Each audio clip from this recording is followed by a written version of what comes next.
Hello everyone, welcome to physics सिद्धांत।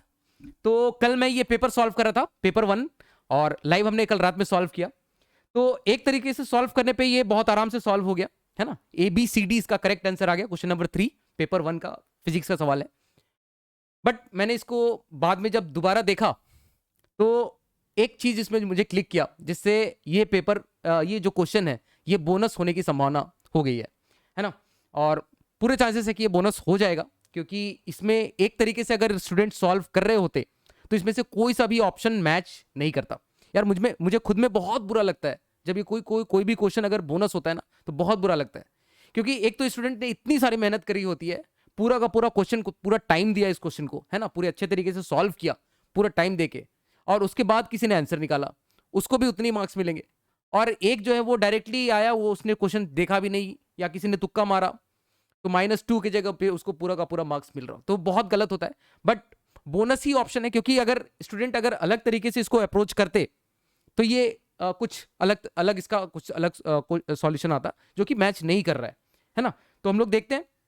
देखो, अगर सिंपल से तरीके से सॉल्व कर रहे होते तुम, है ना, सिंपल तरीके से इसको अगर सॉल्व कर रहे होते तो यहां पर साफ दिख रहा है। यहां पर से क्या होता है, ये R resistance value find out करने के लिए बोला गया है। तो अगर हमें बोला गया कि current through 1 ampere flow through 1 ohm resistance बोला गया ना, तो 1 ओम रेजिस्टेंस में तो हमने उन्हें कैसे मान लिया, करंट ऐसा फ्लो हो रहा है इस ब्रांच में, जो यहाँ इस ब्रांच में देख सकते हैं हम लोग, इस ब्रांच में करंट ऐसा फ्लो हुआ हमने माना, है ना, 1 एम्पियर फ्लो हो रहा है ऐसा माना हमने। तो हमने ड्रॉप कैसा हुआ, इधर प्लस इधर माइनस, और 5 वोल्ट का जो ड्रॉप है वो माइनस प्लस तो ऐसे ही है ना, माइनस प्लस ऐसे ही है इस वाले ब्रांच में। ओ ओ ए बोल दो, ओ ए ब्रांच में, है ना, ओ ए ब्रांच में दिख रहा होगा। अब जिस भी बच्चे ने इस तरह से मान के किया होगा, उसका बड़े आराम से ABCD आ गया होगा, क्योंकि इसके अक्रॉस 1 एम्पियर अगर फ्लो हो रहा है, इधर से 1 एम्पियर फ्लो हो रहा है, तो 1 ओम के अक्रॉस 1 वोल्ट का ड्रॉप इस तरह से आया होगा। और इस यहां से यहां तक में, है ना, यहां से यहां तक में हमें दिख रहा है ये कितना वोल्ट आ रहा है, 6 वोल्ट, है ना। और 6 वोल्ट के हिसाब से बच्चे ने बहुत आराम से बहुत सारे बच्चों ने 6 वोल्ट निकाल के सारा सॉल्व कर लिया, क्योंकि 6 वोल्ट जैसे ही निकल जाता है हमें दिखता है कि इस 3 ओम के अक्रॉस 2 एम्पियर फ्लो होगा। 6 वोल्ट का ड्रॉप लाना है तो, है ना, 2 एम्पियर फ्लो होगा। और इसमें I1 की वैल्यू पूछी हुई थी एक, तो ये निकल जाती है। और R की इस यहां से इस ब्रांच में भी तुम KVL लगाओगे, तो यहां से लिखोगे 15 माइनस 3 एम्पियर इंटू R बराबर 6 वोल्ट, 6 वोल्ट जो कि इसके अक्रॉस वोल्टेज दिया हुआ है। तो यहां से भी R की वैल्यू यार बहुत आराम से 3 ओम निकल आती है ना। और पूरे का इक्विवेलेंट तुम निकालोगे, सर्किट का इक्विवेलेंट निकालोगे, तो T equals to T not plus 7.2 इसका टाइम कांस्टेंट आ जाता है ना। आर इक्विवेलेंट इंटू सी जो रहता है, इक्विवेलेंट सर्किट निकालोगे बहुत आराम से, मैंने कल क्वेश्चन भी सॉल्व किया इसका। तो आर इक्विवेलेंट इंटू सी से उसका टाइम कांस्टेंट 7.2 आ जाता है। तो वन टाइम कांस्टेंट पे 1/e टाइम्स हो जाएगा, वो जो उसका करंट की वैल्यू 1/e टाइम्स हो जाएगी, और उससे फिर सी ऑप्शन भी मैच कर जाता है। बहुत आराम से इस तरह से हम लोग सॉल्व कर सकते हैं।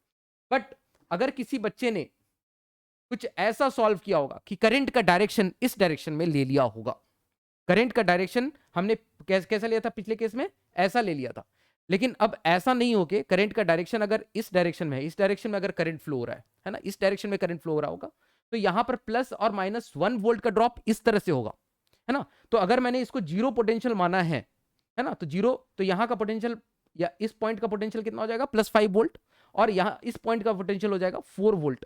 मतलब इस ब्रांच के अक्रॉस अब जो पोटेंशियल डिफरेंस है, इस ब्रांच के अक्रॉस अब जो पोटेंशियल डिफरेंस है वो 4 वोल्ट आएगा, है ना। और जैसे ही यहां पर 4 वोल्ट आ गया, तो सारी की सारी कैलकुलेशंस जो है वो अब चेंज हो जाएगी, है ना। यहां पर देखो, जैसे ही यहां पर 4 वोल्ट आता है, तो तुम लोग यहां से बहुत आराम से इसको कैलकुलेशंस कर सकते हो। यहां पर 3 इसके अक्रॉस कितना करंट आ जाएगा, 4 वोल्ट इसके अक्रॉस है, 3 ओम है, तो 4/3 इतना करंट इसके थ्रू फ्लो होगा। I1 की वैल्यू 4/3 हो जाएगी, है ना। और यहां पर इस जगह पर हम लोग किरचॉफ्स यहां पर जंक्शन लॉ लगा दें, है ना, किरचॉफ्स करंट लॉ लगा दें, तो इधर से 1 एम्पियर फ्लो इधर से हो रहा है, इधर से जो करंट जा रही है वो कितनी जा रही है, 4/3 एम्पियर फ्लो हो रही है, तो इधर से इस रास्ते से 1/3 एम्पियर फ्लो आनी पड़ेगी, है ना। तो 1/3 एम्पियर आनी पड़ेगी इस रास्ते से, ताकि 1/3 प्लस ये वाला 1/3 और ये वाला 1 एम्पियर मिला के ये 4/3 एम्पियर आ जाएगा, ठीक है। तो 1/3, अब देखो यहां से जैसे ही 1/3 करते हैं, सारी कैलकुलेशन यहाँ पर उल्टी हो जाती है। एक तो I1 की वैल्यू सबसे पहले चेंज हो गई, ये 4/3, तो ये एक ऑप्शन तो गया हमारा सीधा सीधा, है ना, वो गलत हो गया। दूसरा, इसके अक्रॉस, इस ब्रांच के अक्रॉस, यहां से लेके यहां के अक्रॉस कितना है वोल्ट, 4 वोल्ट का ड्रॉप है, तो उसमें हम लोग केवीएल लगा के 4 वोल्ट का ड्रॉप लिखा V माइनस IR करके, तो उससे रेजिस्टेंस की वैल्यू भी 33 आ गई, जो कि अलग है, जो हमारा पिछले जो हमने निकाला है उससे अलग है।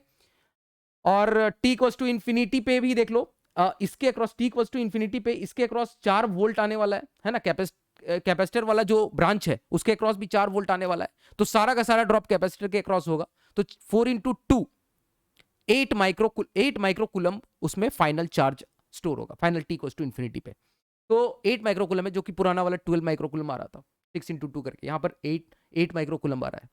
और उसी तरह से जब सर्किट का हम लोग टाइम कांस्टेंट भी निकालेंगे ना, सर्किट का इक्विवेलेंट टाइम कांस्टेंट भी निकालेंगे, यहाँ से निकाल भी रखा है मैंने, है ना, वो तो निकाल सकते हो बहुत आराम से, तो भी वो कुछ रैंडम सा आ रहा है ना, जो वो हमें दिया हुआ है वो वाली वैल्यू मैच नहीं कर रही है।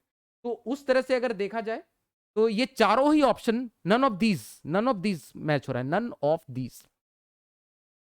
और जैसे ही ये नन ऑफ दीज होता है तो एक तरीके से, क्योंकि यहां पर करंट की डायरेक्शन मेंशन नहीं की है ना, 1 ampere flows through 1 ohm resistor बोल रहा है यहाँ पर, देखो 1 ampere flows through 1 ohm resistance, but उसका डायरेक्शन इसमें मेंशन नहीं किया हुआ है, तो हम लोग श्योरिटी के साथ बोल नहीं सकते कि एक तरीके से अगर किसी स्टूडेंट ने इस तरह से अटेम्प्ट किया होगा तो उसको तो कोई भी आंसर नहीं मिला होगा। तुम लोग में से कमेंट करके बताओ ना कि किसी ने इस तरह से अटेम्प्ट किया गया उल्टे डायरेक्शन में करंट मान के, तब तो वो बेचारा, उसको कुछ नहीं हो रहा होगा, तो उसका कोई भी रिजल्ट मैच नहीं कर रहा होगा, है ना।